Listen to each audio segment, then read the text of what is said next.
بسم اللہ الرحمن الرحیم۔ عزیز طالبات السلام علیکم۔ کل ہم علامہ اقبال اور نظریہ پاکستان کے حوالے سے بات کر رہے تھے۔ چونکہ یہ بات ذرا غور طلب ہے اور ذرا سنجیدہ ہے اور طویل ہے، اس لیے اس کو دو پورشن میں آپ کے لیے بیان کر رہی ہوں۔ دو قومی نظریہ ایک ایسی قوت ہے جس کے بلبوتے پر مسلمانان بر صغیر نے دنیا کی سب سے بڑی اسلامی مملکت کو حاصل کیا، اور اسی نظریے کے ذریعے باہمی اختلافات، تعصبات اور شکوک و شبہات کو مٹا کر ایک سیسا پلائی ہوئی دیوار بنے۔ ایک مضبوط قوم ہی مستحکم پاکستان کی علمبردار ہو سکتی ہے۔ طالبات، نظریہ پاکستان کو ہماری زندگی میں بڑی اہمیت حاصل ہے۔ اسے نظر انداز کر کے ہم نہ بقائے باہمی کا تصور کر سکتے ہیں اور نہ ہی اس کے بغیر عالم اسلام کا اتحاد ممکن ہے۔ اس نظریے سے ہم عوام کی کردار سازی کر سکتے ہیں اور اسی سے ملک کی بقا ممکن ہے۔ اقبال نے 1930 کے سال میں جو اپنا مشہور و معروف خطبہ اعلی آباد پیش کیا، وہ در حقیقت اسی سلسلے کی کڑی تھی۔ یعنی وہ اپنے عظیم خیالات، اپنے مشاہدات اور انگریز کی آنکھوں میں آنکھیں ڈال کر پوری مسلم لیگ کے پلیٹ فارم کے ذریعے پوری دنیا کو یہ پیغام دینا چاہتے تھے کہ اگر نیت صحیح ہو اور پختہ اور مصمم ارادہ ہو تو دنیا میں کوئی کام یا کوئی چیز مشکل نہیں ہے۔ چنانچہ انگریز نے جو 1930 کے سال میں ہندوستان کی تمام سیاسی جماعتوں کو اکٹھا کر کے اور ایک پلیٹ فارم مقرر کر کے اور ان کو وہاں بٹھایا گول میز کانفرنس کی شکل میں، تاکہ ہندوستان کی تمام پارٹیاں اپنا پوائنٹ آف ویو واضح کریں، تو وہ ایکچولی صرف ٹائم پاس کا ایک طریقہ تھا، ورنہ کانگریس اور اکثریتی جماعت کے ہوتے ہوئے کبھی بھی ہندوستان میں مسائل جو ہیں وہ حل نہیں ہوئے۔ ہندو ہمیشہ اس بات پر ایگری ہوتا تھا جس میں اس کا فائدہ نظر آتا ہو، جبکہ مسلم پوائنٹ آف ویو یہ ہوتا تھا کہ ہمیں ہمارا حق دیا جائے۔ چنانچہ اقبال نے 1930 کے سال کو اسی لیے چنا کہ چونکہ جس مسئلے کو حل کرنے کے لیے، یعنی ہندوستان کی تمام قوم کے فرقہ وارانہ مسئلے کے حل کے لیے جو انگریز نے اتنے جتن کیے ہیں، وہ تو آپ نے ہم سے رابطہ ہی نہیں کیا، ہم سے تو پوچھا ہی نہیں، وہ تو ہمیں پتہ ہے کہ یہ مسئلہ کس طرح سولو کیا جا سکتا ہے۔ چنانچہ اقبال نے اپنے اس خطبے کو آگے بڑھاتے ہوئے کہا کہ متحدہ ہندوستانی قومیت جو ہے وہ بالکل ہی ناممکن ہے، کیونکہ ہندوستان ایک ذیلی بر اعظم ہے، یہاں ایک نہیں بے شمار اقوام بستی ہیں اور ہر رنگ نسل زبان کے لوگ یہاں ہوتے ہیں۔ چونکہ یہ بات ثابت شدہ اور طے شدہ ہے کہ ہندو اور مسلمان دو الگ الگ قومیں ہیں، ان میں کوئی چیز مشترک نہیں، اور وہ گزشتہ 1000 سال سے ہندوستان میں اپنی الگ حیثیت قائم رکھے ہوئے ہیں، اور آپ کی کوششوں سے پنجاب کے یونینسٹ مسلمان ممبران دو قومی نظریے میں مسلم لیگ کے ہم نوا بنے۔ اقبال کا یہ کہنا تھا کہ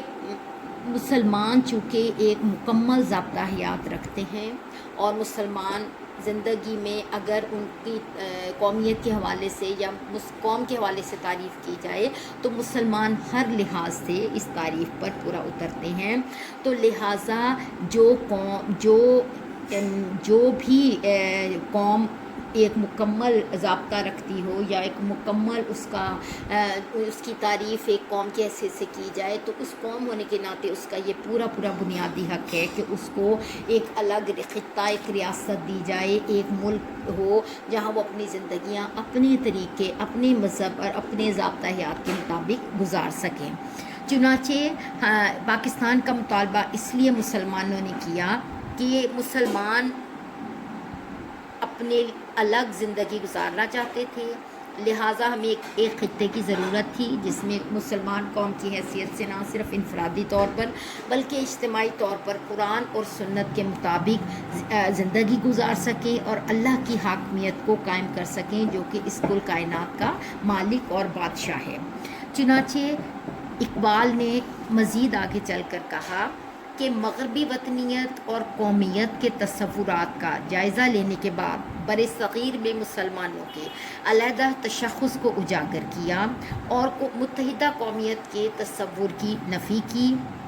اور سب سے پہلے مسلم ریاست کے قیام کا مسلم لیگ کے پلیٹ فارم سے تصور پیش کیا۔ آپ نے فرمایا کہ میری خواہش ہے کہ پنجاب کی سندھ، سرحد اور بلوچستان کو ایک ہی ریاست میں ملا دیا جائے، خواہ یہ ریاست سلطنت برطانیہ کے اندر حکومت خود اختیاری حاصل کرے اور چاہے وہ اس کے باہر۔ مجھے تو ایسا نظر آتا ہے کہ اور نہیں تو شمال مغربی ہندوستان کے مسلمانوں کو بالآخر ایک منظم اسلامی ریاست قائم کرنا پڑے گی، اور یہ ان کا مقدر معلوم ہوتی ہے۔ اس علامہ اقبال کے اس خطبہ میں اور خطبہ الہ آباد مسلم تاریخ میں بڑی اہمیت رکھتا ہے۔ علامہ اقبال نے الہ آباد میں مسلمانوں کے نمائندہ اجتماع میں اسلامی مملکت کا تصور پیش کر کے مسلمانوں کی صحیح منزل کا تعین کر دیا، اور یہ خطبہ پاکستان کے تصور کی بنیاد بنا، کیونکہ اقبال نے 1930 کے سال کو اس لیے چنا کہ انگریز بھی اسی سال انہی کاموں کی کوششوں میں لگا تھا، اور اقبال نے مسلم لیگ کے پلیٹ فارم سے ایک نمائندہ لیڈر بن کر اس لیے اس چیز کو پیش کیا، ورنہ وہ انگلستان جا کر بھی پیش کر سکتے تھے، کیونکہ ہندوستان میں مسلمانوں کی ایک بہت بڑی تعداد تھی، اور اپنے ہی لوگوں میں بیٹھ کے اور اپنا مطالبہ پاکستان کا جو ہے وہ ڈیمانڈ، پاکستان کے مطالبے کو بیان کرنا، اور اس مملکت کا جو ہے کہ اس کو اپنے ہندوستان کے اندر سے ہی اس کی جو ہے بنیادوں کو استوار کرنا، اس بات کی وضاحت تھی یا اس بات کا جواب تھا کہ ہندوستان کا مسلمان اب سیاسی طور پر بالغ ہو چکا ہے، اور اس کو اپنے اچھے اور برے کی پہچان ہو چکی ہے، اور اس کو سمجھ آ گئی ہے کہ ہندوستان میں ہندوؤں اور انگریزوں کے ساتھ مل کر وہ قطعی اپنے جو ہے وہ دین کے مطابق زندگی بسر نہیں کر سکتا، بلکہ اس کو اپنے الگ وطن کے حصول کی اتنی شدت سے ضرورت ہے تاکہ وہ آنے والے وقتوں میں ہندوؤں کی جو ہے وہ چیرہ دستیوں، ہندوؤں کی استعماریت، استحصالیت سے بچ سکے اور ایک قوم کی حیثیت سے اپنے آپ کو منوا سکے۔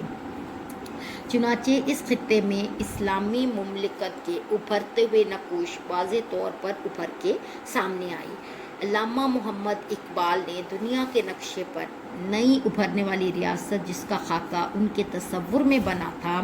وہ انہوں نے خطبہ الہ آباد میں مسلمانان ہند کو سمجھانے کی کوشش کی، یعنی انہوں نے اللہ کی طرف سے جو ان کے دماغ میں جو بات آئی، جو نقشہ آیا، جو تصور آیا، انہوں نے اس تصور کو منوعاً مسلم قوم کے سامنے رکھا اور ان کو سمجھایا کہ ہمیں اس جد و جہد میں اسلام کو اپنی مرکزی قوت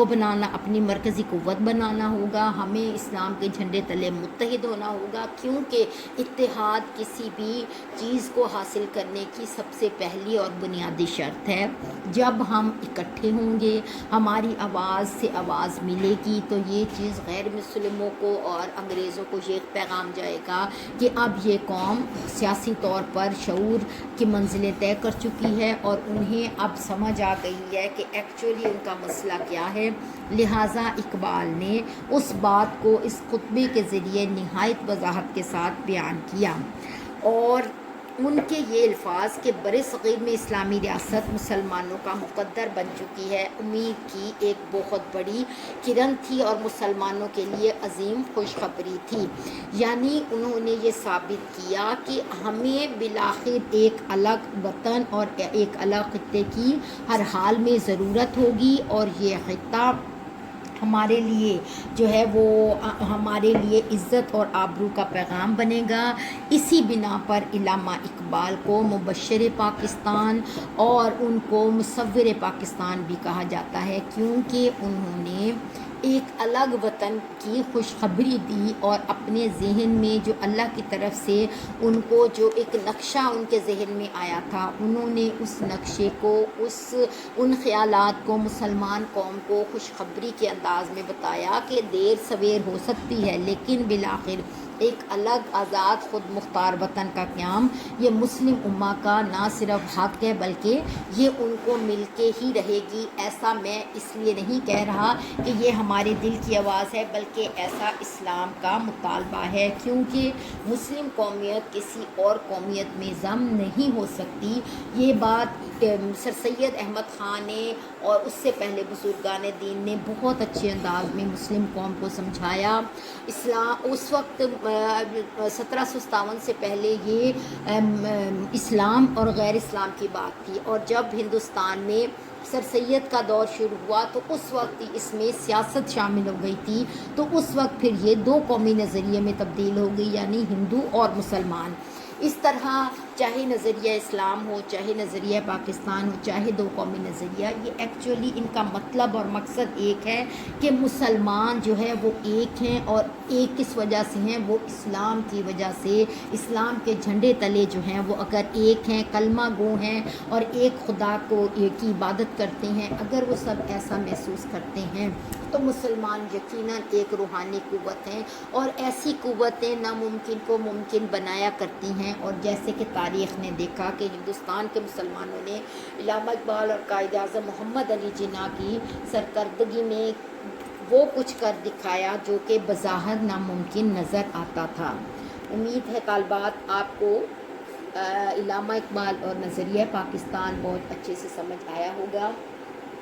آپ سے میں یہ امید کرتی ہوں کہ جو کچھ آپ کو بتایا جائے بیٹا وہ ساتھ کے ساتھ آپ اس کو ریوائز کرتے رہا کریں، بک میں سے تیار کرتے رہا کریں۔ یوں سمجھیں کہ آپ جو کچھ آپ کو پڑھایا جاتا ہے وہ آپ کا ساتھ ہی ہوم ورک بھی ہے۔ اس کو ایک رجسٹر کا میں نے جیسے طریقہ بتایا، بک کو بھی پکڑو، میرے لیکچر کو دیکھو تو اس کو ساتھ ساتھ اس کو لکھتے جایا کرو۔ لکھنے سے یہ ہوتا ہے کہ ایک دفعہ میرا لیکچر سنا، ایک دفعہ اس کو پڑھا، تو اس سے جو ہے کہ یادداشت میں، میموریز میں یہ چیز محفوظ ہو جاتی ہے۔ اللہ پاک ہم سب کا حامی و ناصر ہو، اللہ پاک ہمارے لیے آسانیاں کرے، اور اللہ پاک ہم سب کو اپنی خیر و عافیت میں رکھے۔ اللہ حافظ۔